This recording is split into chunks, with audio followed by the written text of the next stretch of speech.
Hey everybody, welcome back to another very exciting Photoshop Creative Challenge here on Behance with Adobe. My name is Jesús Ramirez. I'll be your host for today and for the rest of the week. How are you?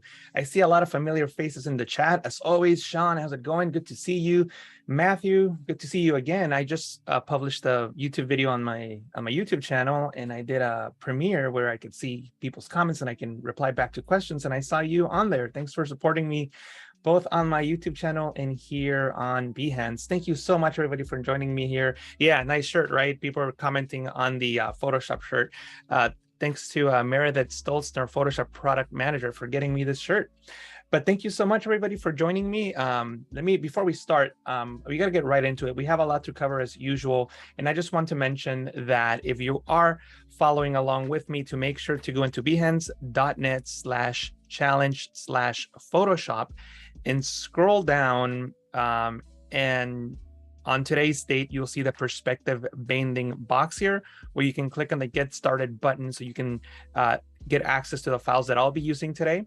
Also, these files are actually available to you from within Photoshop if you're using Photoshop 2022.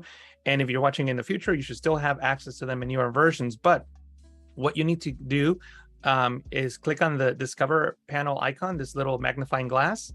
Then you can go on to Hands-on Tutorials, then scroll down to see the photo effects, and then you can click on Create a Perspective Bending Effect with a Layer Mask. When you click on that, you'll see the preview of the final result here. And when you click on Start Tutorial, Photoshop will download the file onto your computer, and you'll have these blue coach mark overlays telling you exactly what to do to get the effect that we're going for. Now, this is going to be a pretty simple effect. If you want to create something more cinematic, a much larger version of what we're going to do today, then I recommend checking out a video I did here on Behance with my good friend Anna McNaught.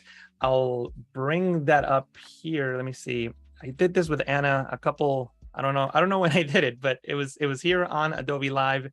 And as you can see, this was the final result with Anna and myself. So if you want to watch a longer stream, I'll copy the link on the chat. You can save it and watch it after we are done today with all the other streams, but I'll place the link in the chat. And that way you can learn how to create a much more complex version of this. So this is going to be for beginners. So we're going to get right to it. The first step is to take this background layer and duplicate it. I recommend people learning keyboard shortcuts because they just save so much time. And one of the keyboard shortcuts that I use the most is duplicate a layer.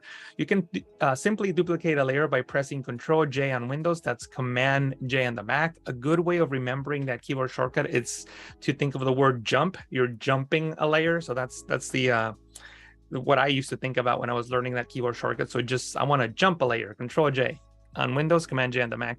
Of course, you can go into the layer, drop down and select duplicate layer, but that just takes a little longer. But if you're starting out, you may need access to the menus since you probably don't remember all the keyboard shortcuts. Now that we've got this layer in the background in a new layer, we can now transform it to create that effect. And the effect is actually quite simple.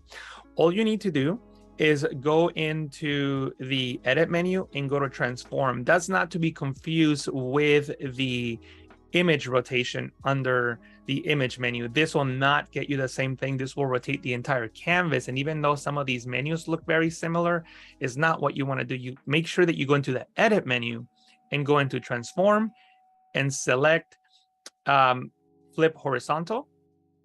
It flips that horizontally, and then go into edit and choose 90 degrees counterclockwise. And this is the result that you get. Then with the move tool, you can click on it or press the V key on the keyboard to enable it. You can move this around anywhere you want. And what you want to do is place this corner here, the top left corner of the duplicate layer, on the top left corner of the canvas. And by the way, you see how I'm moving the canvas around like this? You can't do that by default. So you can press Control K on Windows, Command K on the Mac, and go into Tools and make sure that Overscroll is checked. So let me show you the difference. I'm going to uncheck that and press OK. And notice now with the space bar, I'm holding it, but I can't move. The canvas just gets stuck to the middle. I can obviously pan if I'm zoomed in, but if I'm at 100%, Photoshop won't let me pan anymore. So I like to enable the overscroll. Once again, that's in the preferences panel, Control K on Windows, Command K on the Mac. Go to tools and make sure that overscroll is checked. As far as I remember, this is off by default. So if you see that I'm panning around like so, and you can't do that, that's why. And the reason I like to do that is so that I can zoom out and then just pan, and I can see the entire canvas and work on the canvas, almost like if it were a piece of paper. But anyway, with the move tool selected, I can just place the top left corner of this layer on the left corner of the canvas there. Then you can select the lasso tool. By the way, if you accidentally select the lasso tool instead of the polygonal lasso tool, you know, the lasso tool allows you to freehand the selection. That's not what we want. We want the polygonal lasso tool that allows you to create these lines that will eventually become a selection. But what I'm trying to say is that if you accidentally select the lasso tool, that's okay, because as you're freehanding, if you hold the Alt key, it automatically turns into the polygonal lasso tool. So you can do those lines, and then when you release the Alt key, it comes back and fills in the selection. So if you select the wrong tool, you can just hit Alt and click here on top, and on the top left corner of the canvas, and then click right here where the layers meet. You see how this layer here meets the canvas right about here. So just click there and just make your selection that way. And of course, I'm using it. I'm using the lasso tool while holding Alt, but in reality, what you want to do is use the polygonal lasso tool. I just figure I would give you an extra tip. Anyway, so with this second layer, all you need to do now is click on the layer mask icon, and you get the effect that you have there. This is the most basic effect. Obviously, we are going to add a little bit more to it to make it look more realistic, but this is the entire effect. Before we get to the next step, let me see if we have any questions in the chat. I know I got started right away. I wanted to get right into it since I usually don't have a lot of time when we do these shorter streams. As you know, I like to throw in a lot of tips and tricks. So I didn't get to ask, where's everybody tuning in from? I'm streaming from the beautiful San Francisco Bay Area in San Ramon, California. I just see some people that I always see in the chat. So it's good to see everybody. General Kenobi, Bruce, Steve, how's it going? Good to see you. Sam, hey man, how's it going? Yeah, good old Overscroll. Awesome. Carol, good to see you as well. Awesome. Yeah, looks like there's no questions in the chat. So that's pretty good.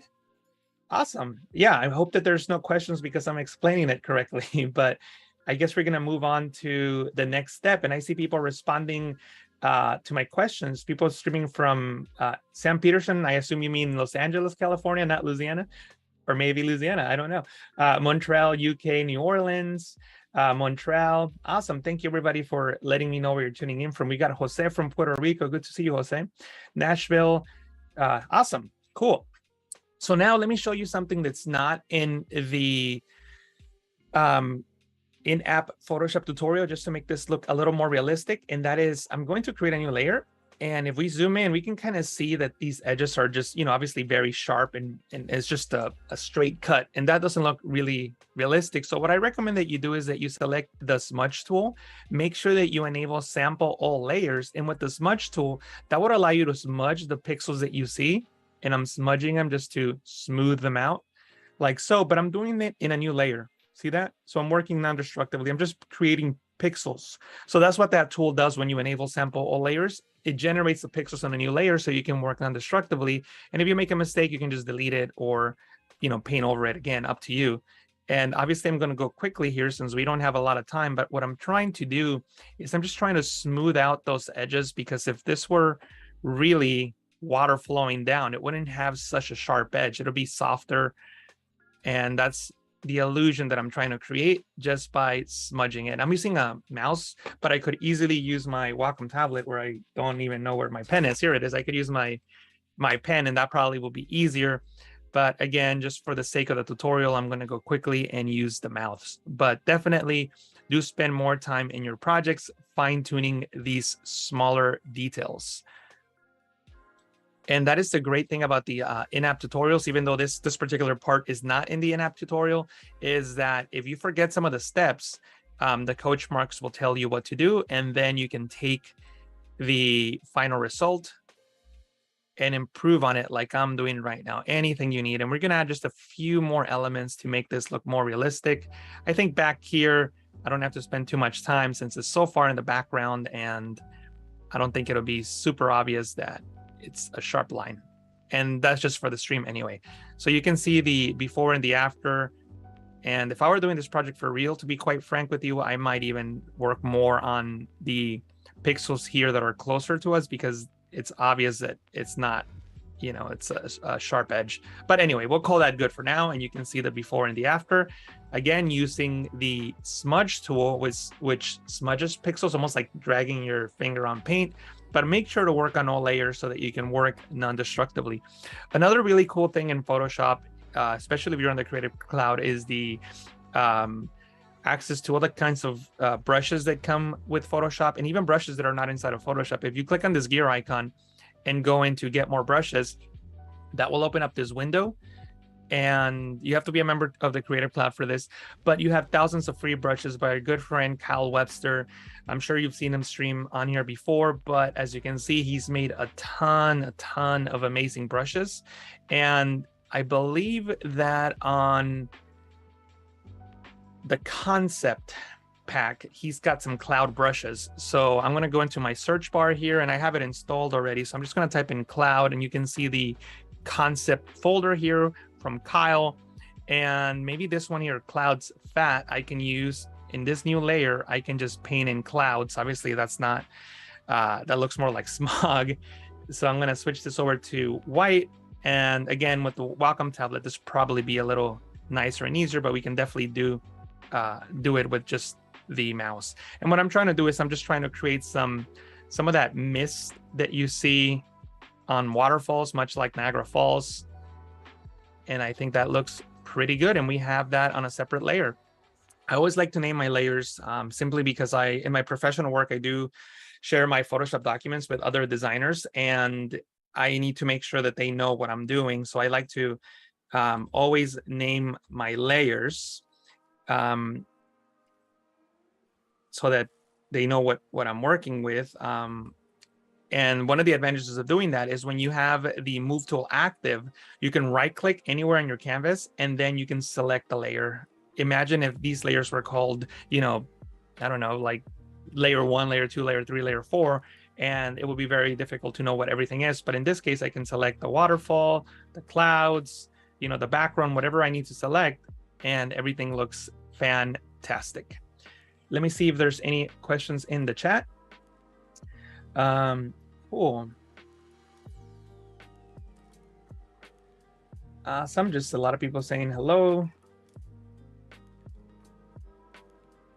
Sounds great. Awesome. Another cool tool that I recommend that you check out, or not tool, brush that I recommend that you check out from Kyle. I told you guys I really like that concept brush. Kyle has these birds. Let me see. Right here, concept, and he's got a bird mix. Now, I'm not sure why Kyle made it this way. I'm sure there's a reason, but when you paint, it looks like the birds are like not really showing. So I'm not sure why that is. But the point is if you click on this icon, you can edit the brush tip. So notice how there's a dual brush here, but when I disable this, the birds come and you can actually see the whole flock. So when you paint, you get that result. So that's really what I want in this case. And this just goes to show you that if you find a brush that kind of works, but it's not quite what you want, you can open up brush settings and disable and enable settings or adjust settings to get the result that you want. But now that I have my brush, I can just have my birds layer. And what I like to do in something like this is select the color of the sky, whatever the sky is, and then just make it darker. By the way, when you have the brush tool active, like I just did here, what I did is I held down the Alt key on Windows, that's the Option key on the Mac, to temporarily enable the eyedropper tool when the brush tool is active. So Alt on Windows, Option in the Mac gets you into the eyedropper when the brush tool is active. And I can select, you know, the color of the sky and then just make it darker from there. Maybe something like that could work. And then when I paint, yeah, that'll work. So then I can just make these birds a little smaller. So now we have some birds flying. And even in that case, I think they might be a little too dark. So if you make something that's too dark, there's a couple ways of making it brighter. I can, of course, use an adjustment for that, but I think that might be too much work. I think the easiest in this case will be to just add a color overlay. And once again, select the color of the sky. And then from here, adjust it accordingly, and making it just a little bit darker than the sky. And this is, I'm trying to simulate the atmosphere that would happen between us, the viewer, and the birds. There'll be a lot of mist, there'll be a lot of particles of water and all kinds of things. So it would take the color of the sky and it would look something like that. I think I've done streams on atmospheric perspective here in Behance. I just can't remember when, but I'm sure I've done some streams on that topic. I probably have done over 100 streams here on Adobe now. Cool. Let me see if there's any questions. Awesome, I'm glad. Oh, okay, so good point, Frank. Reduce the opacity. In this case, reducing the opacity would work. But the reason that I don't like reducing the opacity is that in some cases, there might be detail in the back that will make the birds, reducing the opacity in this case looks great, right? But unfortunately, now these birds are transparent. So in some cases, there might be detail in the background so that, the background will show through the birds and that wouldn't be realistic. So like in this case here, right? Obviously, the birds wouldn't be there, but this illustrates the point that I'm trying to make, that when you make something transparent, obviously, if there's detail in the background, it'll show through, and I don't necessarily like that. But in this specific case, reducing the opacity would have worked fine. But that's another thing I do in my professional work. A lot of times, clients change their mind, and there might not be something in the background when I first do it, but then they might decide that they want something in the background, so it wouldn't work. So I just like to solve problems before they happen. So even though it takes a little longer to add a color overlay, then I think you should do it. Also, talking about professional work, I think I haven't updated my my Behance in a while, and I just did. So I'm just going to show you guys in case you're interested. Some of the professional work that I do is do finishing work for the TV and movie industry. One of the latest projects I've worked on that is now public is the Hacks Season 2 poster. So I worked this in collaboration with BLT Communications. So I was one of the finishers that got to work on this project on Hacks Season 2. I've never seen the show, so you guys can let me know in the chat if it's any good. I think I talked about this on Adobe Live once, maybe, I don't remember. But notice how the shadows are not in the right area. That's because the client decided that that's how they wanted the mountain, even though the shadows don't work. And that's the point I was trying to make. Sometimes the client wants something and it needs to happen. So in this case, if this were, we were doing this for a client, they might decide to put something in the background, and now the birds look weird if the opacity is brought down instead of using a different technique. But anyway, let me see if you guys have any other questions. It's an old school comedy. Awesome. Never seen it.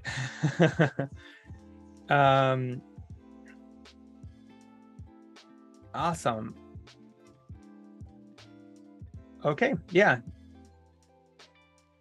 I'm glad you guys don't have any questions. All right. So the next thing is I can add color into these clouds if I needed to. There's a lot of ways of doing that. In this case, I will use a hue and saturation adjustment layer. I will use an adjustment layer so I can work non-destructively in case you need a Photoshop.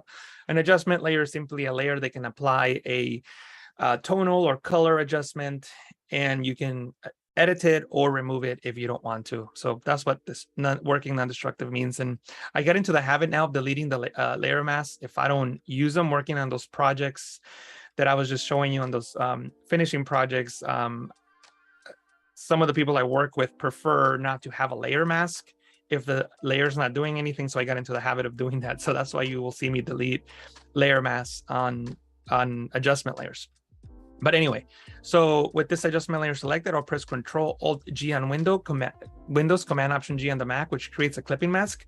This down pointing arrow indicates that this adjustment layer will only affect the layer below. So that means that you can click on Colorize and colorize this image, but it will not affect anything else. But watch what happens. I'm adjusting the color, and the color is supposed to be the color that's on this second gradient here at the bottom. So it's supposed to be green, now yellow. Now, blue, but it's not working. Why is that? Well, the clouds are too bright. So we actually need to make them a little bit darker to apply some of that color, but we can't go too dark because then we get that effect and that's not what we want. So you kind of have to play this game where you just make it just dark enough so that we can see some of the color, but not too dark that it completely overtakes the clouds. So maybe like -10 and just adjust something that would look good. Maybe the saturation is too intense. I just want to add just a little bit of color to that. So it's a subtle effect, but I think it works. And I think that in a lot of cases, you know, just tiny little baby adjustments can take your image a really, really long way. And in this case, you know, something that I consider doing is when I had it like this, I also consider bringing down the opacity. You can definitely do that if you want. Like in this case, there's no drawback of using the opacity on that adjustment layer. But the point is that you just want to add a little bit of color. Now, in the question to the pros in the chat. Well, so I'll answer that question, Ted. Question to the pros in the chat. When you work for a client, do you give the client the PSD file? So I've been in both situations where the client will never need the PSD file. And for the example that I just showed with the Hacks movie poster, I for sure give them the PSD file because they may need to make adjustments. So it really depends on what you mean by the word client. There's no right or wrong answer for that. It just depends on the type of client that you have. So, but I've been in both situations where no way I wouldn't do it. And yes, way I will have to definitely do it. Cool.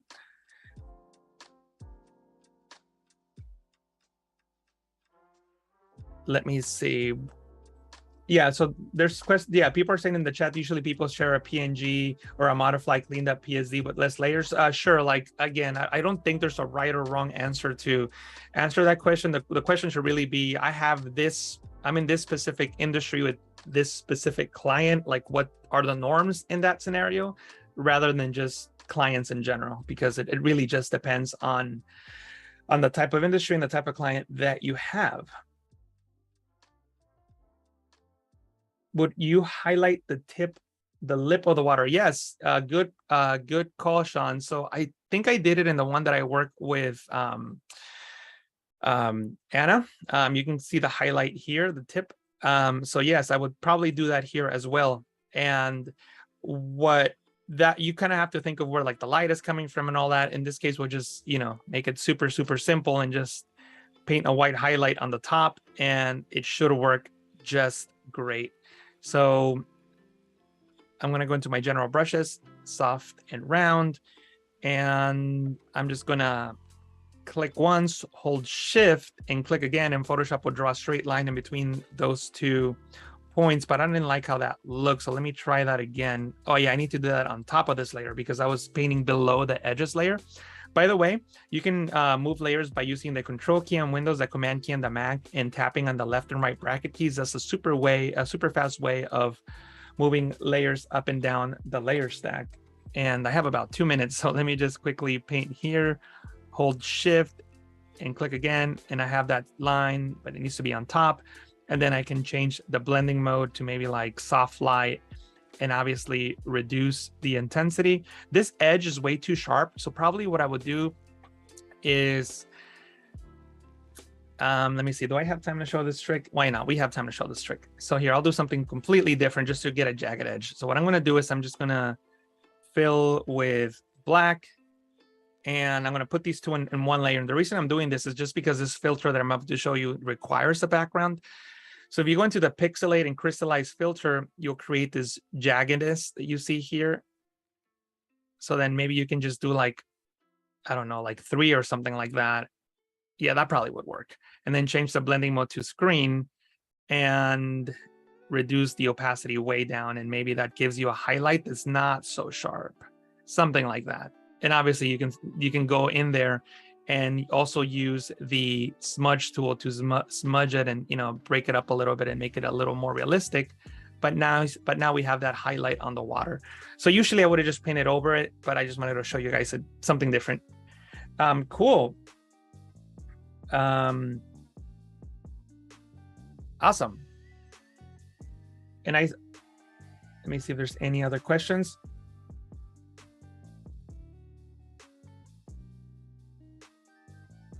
Awesome, Ted. Thank you so much. I'm glad you're enjoying the stream.